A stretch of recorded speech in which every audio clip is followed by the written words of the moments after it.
Welcome back, Jeff Cameron Show, 93.3 Real Talk Radio, Warchant TV. You see the man on the screen. He is the head baseball coach, Link Jarrett, who joins us every year. Now this has become a tradition. We get excited. It means baseball's here. I can smell it. I can smell baseball. Although I will say, Link, first of all, thanks for coming on again, as always, but you probably had to deal with something in Tallahassee that you never in your life thought you were going to have to deal with. And Guys, we're going into the indoor practice facility because it's snowing.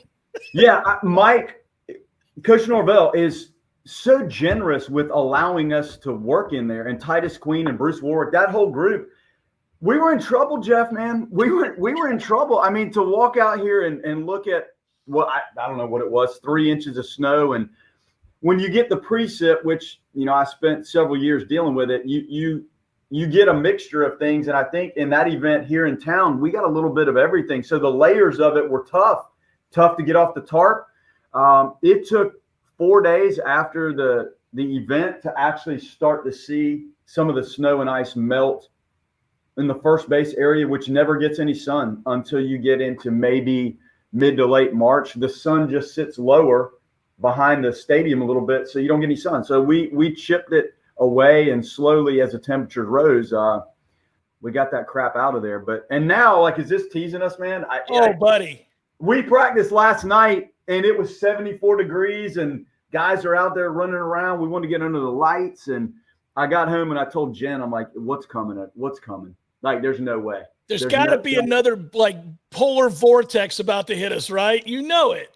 I know, man, and it's 78, whatever it's going to be. It's 80 degrees, and the ryegrass is out there. And then I'm like, on February 12th, it's going to be 14 degrees, and I don't know. But, man, it's been fun, and I'm excited. You clearly, as you get closer, you start to align pitching, and you start to – you never stop hoping guys are healthy. But as you look at these horses and you try to get them into the gates to start the Derby, I mean, this is a long Derby, and you just want to make sure you're at your best when you saddle up and open those starting gates, and off we go. But the guys have been very engaged, Jeff. It's been as enjoyable a preseason. I'm not saying it's the best team I've ever seen. I'm just – their desire to perform and execute has been really impressive, man. Well, take me through your mindset. I obviously, most people can recognize kind of surface level talking points for this baseball team, starting with the fact that I think if you're a fan of Florida State baseball, you think about all the power that's lost from one year to the next, at least in theory, based on those guys that are no longer here, that are off trying to play professional baseball, and we wish them all very good luck, and they're all great players. But for you, I guess, take me through what it's like for you as outside we think about practice, and if you're a fan of Major League Baseball, you see the signs of pitchers and catchers reporting and all that, but you probably have markers and checkpoints and things you want to see out of individuals, plus as the collective, as you inch closer and closer. And now what are we, 9 days away? What are you looking for as you get this close to the season? It always starts with the guys on the mound. If you're competitive and deep on the mound, you have a shot. Then you look at the defensive side of it, and if you can fundamentally play your position, and then when I go around the diamond, you try to assess who on the field, including the catcher, who on that field that's out there supporting the pitching can make the above average play. So can you check the box on the fundamental part of the game? And you hope that's the case. And then can you make the above average play? How many spots on the field can make a plus game-changing play? That's how I assess our defense. And to be honest with you, it probably is more athletic than we were last year. In the whole recruitment of this, when half of your team is probably new every year with the transfer stuff that goes on, it's hard to say, this is what I want the team to look like. You have to fight like mad to get the recruiting right. And then when you step in that locker room in August, this is the team. Then you start to dissect and figure out what this team needs to look like and what you truly have when you put it out there. I do like our pitching depth. I think we have some guys at the front of the game that can be very effective, and you've seen one, obviously. We have some options out of the bullpen. quite frankly. Now, how some of them are very new, but when you look at the stuff, and there's more metrics available to assess the pure stuff of the pitching, it's solid. So you like that. And, our outfield, I think we have 3-4 guys that could be really good center fielders. So when you start to move that around, your outfield defense instantly becomes very good and rangy. And I think that will probably be the biggest difference in just this year's team and last is maybe the profile of the outfield. Now, the profile of the outfield on the offensive side, when you have 20-something home runs in left and basically 30 in right, that's a lot to replace. And so is Smith and Dingus, and it's tricky.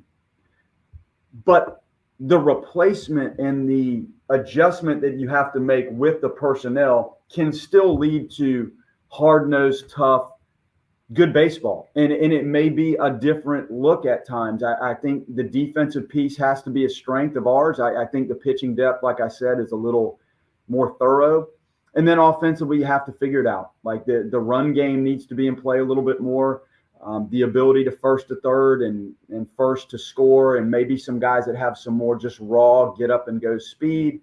I hope the short game is there. That was not something we forced a lot last year. And then when you look at West and you look at Fisher and you look at Lodis and you look at Farrow and you look at Max Williams and you look at Delamalure, and you start to see, okay, there are some guys that were in this last year that need to be a little bit better. And can they shoulder some of the load? Take the numbers out of it, really, but can they develop into being some of the players that helped carry us, like in the middle part of that lineup last year? And that's the way this has to work, especially in the era of the transfers. When you can grab Gage Harrelson and you have your junior college players that are clearly talented in this area, Bladen Plain and Chase Williams and Nate Semelia behind the plate. Like you add these nice pieces, and Carter McCulley, another transfer JUCO infielder. It's not just for us the Division I transfers. Those junior college players, like look at what Marco did. I mean, that's a talented junior college player from right down the road. So that's how I see it right now, and I do enjoy it. And I know the guys are frustrated. Like it's sometimes fun to coach a frustrated team because they know what happened last year at the end, and those lessons go a long way. And I think they're a little bit disappointed and frustrated at times in how that actually played out, believe it or not. So I think that leads them into going onto the field with still a chip on their shoulder, which I felt like the guys had last year. I see a different side of that this year, and I do like that hunger and a little bit of that frustration that I feel out of them, and it makes them push and work.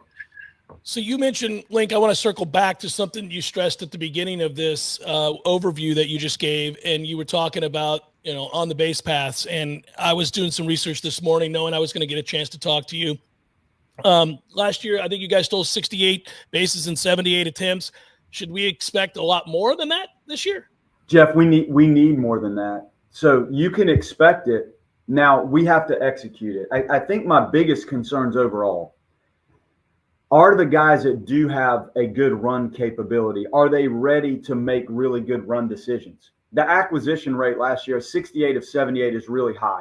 And could I have pushed that a little bit more? Maybe there were times the answer is yes. But I did recognize the personnel, and sometimes what's going on at the plate is as important at last year's team with what was going on, maybe in a chance to steal third base. This year, that needs to be more a part of the offense. And I think when people know that you have that capability, it might be a little more unsettling. I think it's unsettling to the opponent on the mound, in the field, behind the plate, to coach the game. Because when the run game starts to roll, for me personally as a coach, it's something you feel like you're responsible for because it can be managed. Now, if the athletes that are acquiring the bases against you are just so dynamic and elite, I mean, there's times it's really tough to defend. But knowing how I feel about it, that's really the feeling I would like for the opposing coach to have when they know they're coming in here and this team is different.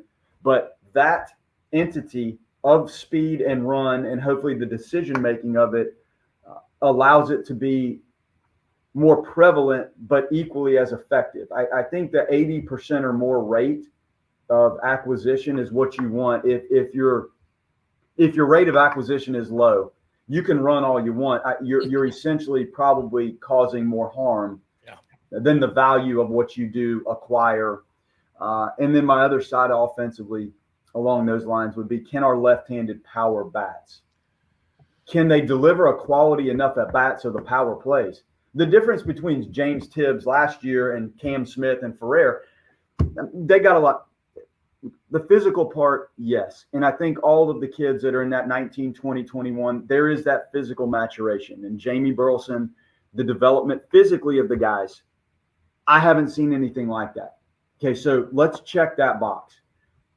But the quality of the at-bat and the decision-making and pitch recognition, that's the hardest thing for us to unpack as coaches. We can see what they do. We can see metrics and measurements. Jeff, we can't see what they see. You can't see what the pitch looks like. And all the talk of Cam Smith his first year and the strike out too much, well, that changed. And that was pitch recognition, seeing high-level pitching. Tibbs was in the same bucket. Ferrer, and we didn't have a lot of time with Dingus, but his improvement, even in a short window, was spectacular. So the left-handed power bats, Max Williams has to continue to move the needle forward in the quality of the at-bat. Miles Bailey, 6'4", 255. I've never coached an athlete of that size on a baseball field. And, we're talking about guys, Bladen Plain, they can hit balls, if you just want to line it up, probably more powerful than last year. Now, can the quality of the at-bat lead to production? That's my question on the bases. Can the base stealing group really apply this right? And can the at-bat from some of the power guys produce consistent results? Love seeing the options over at first base, Coach. You mentioned two of them just a moment ago, in Plain and obviously Miles Bailey. I don't know what to expect from a freshman, right? I know the Miles Bailey kid was right down the road at Lincoln, I think, and was a stud. Yeah. I mean, you talked about the sheer size of the individual. What are you looking for with guys like that when they first come into your program? There's prodigious power in there, but how do you help them along the way as they make the leap from high school to college? It's the secondary pitches, Jeff. It's can they recognize and figure out what the secondary pitch, changeup, breaking ball, cutter, slider, how to manage that the fastball stuff. And in this era of the pitching machine quality and what we do from an offensive standpoint, the fastball stuff is one thing. It's the recognition of the secondary pitches. And then where does the spin on that tell you that ball is going? Is it something you can hit? Is it something that is better off you try to take it? 2 strikes, you don't have a choice. So can you adjust from a fastball to the secondary pitch? And we talk about it, and more importantly, we work on it, and it's part of our emphasis every day in the cage and on the field. And then obviously, like every scrimmage, I mean, they're trying to decide what the approach is. Sometimes maybe you try to eliminate the secondary pitches. How quickly those guys can adapt to what they see at this level and then being matched up. I don't know how many quality left-handed relievers Miles played against that they brought in the 7th inning of a high school game to try to pitch to Miles. Right. Everybody on our schedule has them. And, you've got your Holtz and you got your Laux and you got that whole crew of the left side for us and Rowan and last year with Oxford. The matchup piece is real. So whatever your weakness might be with today's scouting data, your opponents are going to find it. And they're going to try to attack you with that when they get chances. So that's the biggest maturation piece in terms of that quality. It's not easy. But I talked to my staff the other day. When you have a program that's in a place that it needs to be, your juniors are probably going to be gone. Like think about the juniors that we lost. Yeah. And we're lucky to have Miles Bailey and Carnes on campus. They didn't need to be on campus. So you have to have some guys that want to take that chance like Cam did. Like, I want to come play college baseball, and Miles and Carnes they're going to be 2-year drafts. So it's like Cam, they're not going to be here theoretically for 3 years if they perform. My point was some of those young guys have to step in to replace some of the older horses that clearly are going to be gone. And we need that out of Miles. We need it out of Carnes. And it's going to be fun to watch. We're very fortunate to have them on campus. So that's the type of freshman athlete when everybody can be drafted. I don't think any other sport on our campus deals with the fact that your high school players and your JUCO players don't have to show up. It's tricky. But you need those dudes to be here and produce. Coach, you've referenced him twice, so I'm going to do it for the audience purposes. For many people who don't know the new faces on this team, you just talked about Hunter Carnes. He's a catcher. He's also a guy that could be, I suppose, a DH candidate. How much will he catch? I know you got 3 guys that you trust to catch, the first being Jackson West. Well, that position, when you have depth, it helps everybody. You can make a lot of maneuvers. I think it keeps everybody more fresh. You know, it's a wear and tear. Even Jackson clearly took hold of this thing last year and ran with his role. And it's a lot to catch 9 innings, 4 days a week, sometimes 5. And then you get into the postseason and, you know what the temperatures were like here in the regional and the super. So when you have catching depth, it gives you options. It gives you pinch running options. And then you're not worried. If you have to pinch run for somebody at a moment, middle, late part of the game, you can do it. And then you have guys that you feel good with sticking in the game. And it really doesn't matter. I think all 3 of those guys could catch at a very high level. And Carnes, Brad Vanderglass works with the catchers. I've never seen anybody work as hard with the catching as he does. So those 3 guys and Josh Reeder, he's a freshman, they work so hard, and Carnes has continued to mature. Any of those guys could go in any one of our games, and we would be just fine. Don't worry about the DH spot. Jeff, I don't even want to make a lineup out until next week. It's almost like a superstition I have. It seemed like early on, you get there and you're like, all right, well, let's do that. And so would get hurt. So we're still scrimmaging and everybody's involved in it. And eventually after this weekend, we'll sit down and try to do a lineup. But I really do like our catching, and Carnes is very capable. He gets rid of the ball really well. He's a thinking man's worker. He works at it. He was a 4.0. He was the only 4.0 we had this fall. I think Harrelson was 3.9 and some change. But it says a lot about him. And he came here to invest in Florida State and invest in his future, like Smith did. It's funny, Coach, in just a few more minutes with you. I know you're busy, and I got to also interview Micah Posey next. But I would ask you, because we do this in the media, this isn't a lineup, but there's a familiarity with guys. Obviously, you mentioned one of them at the top of the rotation, and Jamie Arnold, and everybody knows the expectations of him. But when I was sitting down this morning over my cup of coffee, I was writing in what I thought I knew for sure and what I wanted to ask you about what I didn't know.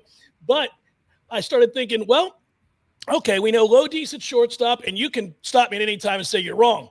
And that's fine. But, I mean, you can say low decent shortstop, Faroe at second base, Max Williams in center field. We know that.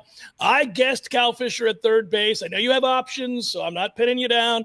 I know the Texas Tech transfer, Gage Harrelson, who you just mentioned, will be in the outfield. I know there's a chance that one of the young kids that a lot of people don't know a lot about will also be in the outfield. Chase Williams, real good athlete, can really run. Like you said, you might have 3 center fielders. So am I kind of close to some guys that are going to play a prevalent role with you within that lineup? You're on it, Jeff. You're all over it, man. You are. And the options that you have, that's fun to me.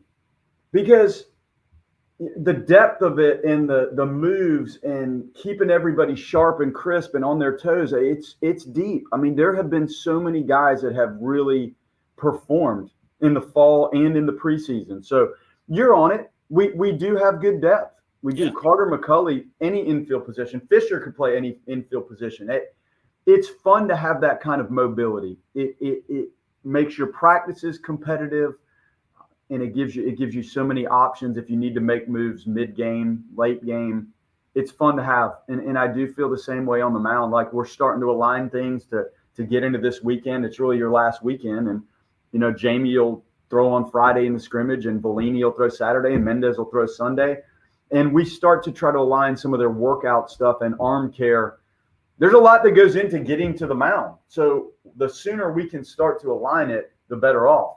Now, that doesn't mean that's when they're throwing the following weekend, things have to stay on track. If you look at, okay, what was the rotation going into last season, the first weekend?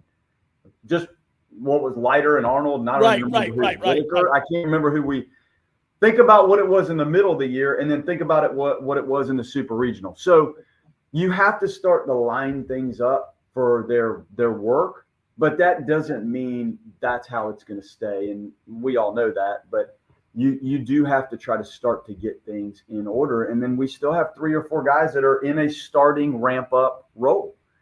And Rowan and Crest and Lauk, there have been guys that have been impressive. And you can talk to Micah about it when you visit with him, but to have extended outings where Lauk can work on landing his secondary pitches and Crest can figure out the shapes of some of this stuff, it helps in the developmental piece. So I do like where we are, and I am thrilled with the depth that we have positionally and on the mound. I just think it's more than I've had in a long time, and it helps you, like, as you look at the long haul of what you hope is a 70-plus game season.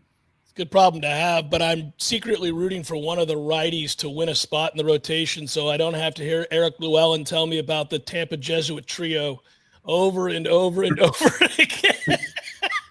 Yeah, well, it's unbelievable that's where we've landed with this, and and it's transferring.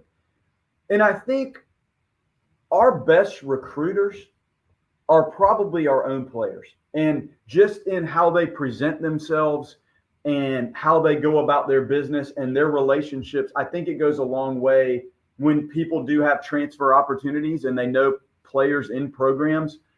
That speaks volumes about, clearly on the pitching side, what Micah has done. And Vellini was at South Florida and Mendez was at Ole Miss, and here they are. But that's if you want to say it's a fun time in the transfer world, that's one part of it that's definitely fun. Last question for you. It's random. In the offseason, what part of your day brings you the most joy? Is it on the field work, meeting work, reviewing data with your assistant coaches, or is it something else? I think I wake up and I'm on it like from 6:30 to 7:30. You can probably ask my staff. It's like Jen and I are there and we'll have a cup of coffee and I'm thinking through things, because once I get in my vehicle and I'm working my way in here and you walk in this facility, sometimes you don't know what's coming at you. But I know from 6:30 to 7:30, I can plan and think and have some quiet time to prepare for what at least I think is coming. Then you deal with some of the unpredictable stuff in your office day. And when I get to walk out on the field with these dudes, man, I absolutely, absolutely love that. Like, love it. And my assistants are the best in the country, and they take some of the burden of some of the things that, like, my day-to-day is with you and 2 other media events. They'll have a practice plan put together when I come off this interview with you that's probably as good as anybody could put together in the country. So knowing that allows me to focus on some other things to move the program along and prepare for our banquet on Thursday and some other speaking engagements Friday and the weekend, and next week, all the media stuff. So knowing that allows me, when we get out to the field, to dive in with those fellows, man, and just the guys. Like, I like the guys. I like walking through the locker room every day and just messing around with whatever they're doing in the locker room. And then we go to the cage and they're banging around. So that 4 or 5 hour period I love. And then on the back end of it, when I get home and the sun's setting on these days, eventually that I won't make it for that. But sometimes the late evening and you throttle back, I kind of enjoy that too. So it's a sandwich, Jeff. It's an sunrise, sunset sandwich. And in the middle, I get that nice roast beef and the provolone right on that thing. I like that you told me, and you began with what I begin with every morning the same way, the quiet of the morning coffee before all hell breaks loose. It's a beautiful thing. I'm a coffee timer guy. 5:23, it goes off. 5:30, there's a nice pot. Yep. I'm on to just hydration now. So you're doing the right thing. I drink too many cups, but my first cup, it's funny, yours is 523. Mine is 517. Link, we are right there, buddy. I always go for numbers. Like when I put in 23, I've always done it because I'm like, if somehow we can win 2 of the 3 games that we play. Somehow. That's well done. I like to see numbers like that. So I don't know when it actually has the coffee done. I just know that Joker kicks on at 23. It's been a pleasure as always, Link. Best of luck this year. I'll see you around the ballpark, and thanks for your time, sir. Enjoyed it, Jeff. Thank you, man. Take care, man. Bye. That's Link Jarrett, head coach, Florida State baseball. I didn't get to do something that I wanted to do. Actually, I know he can't see me, but look at this, guys. Look at this at the end of the interview. That is Jeremy Salazar's batting helmet from his playing days at FSU, and I'm not even sure why I have it. Jeremy, if you want this back, it's yours to come and get. But I have a bunch of stuff like that from the 90s, and I think Link finished playing a year before Jeremy started, but I was going to – because last year he gave me a hard time for not having a batting helmet behind me, but I found one, and I had it. But maybe I'll show Coach Posey that next. It's Jeff Cameron Show 93.3, Real Talk Radio, and Warchant TV.